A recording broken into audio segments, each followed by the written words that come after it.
Kahit hating gabi, bumper to bumper ang traffic sa bahagi ng EDSA Taft Avenue. Nakasara kasi sa mga motorista ang buong third lane ng kalsada dahil sa isinasagawang asphalt overlay. Nakapwesto rin sa paligid ang heavy equipment. Ito ang huling bahagi ng nakaschedule na EDSA rehabilitation mula January 6 hanggang 12. Nauna nang nagsagawa ng asphalt overlay at rotomilling sa iba't ibang bahagi ng EDSA southbound noong mga nakaraang araw. Nang matapos ang holiday break mula alas 10 ng gabi hanggang alas 4 kinabukasan, ang EDSA rehabilitation para hindi gaano makaapekto sa daloy ng trapiko kapag rush hour. Pero abala pa rin ang hatid nito sa Magdamag. Ang taxi driver na si Jason Malasaga, hindi mo na bumiyahe ng 1 oras kaysa suungin ang traffic sa EDSA Taft.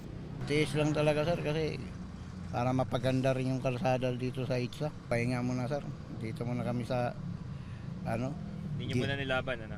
Opo. Sige, sir. Kasi naubos yung gasolina namin sa traffic. Nagpark na lang din muna ang delivery truck na ito kaysa raw matrap sa traffic. Uubos din po, matatapos na naman po yan sir kung sakali. Maya lang po siguro, luluwag na po. Nagano na lang po ako na magpahinga muna po dito kasi manar rin po yung pako, pinapulikat din po. Aligaga naman ang rider na si Kevin Madrona dahil late na siya sa trabaho. Todo diskarte na lang siya makasingit sa traffic para makalusot. Sobrang ngayon lang po nangyari po ito sir eh. Opo. Paano, may trabaho ka pa? Opo, may trabaho po po eh.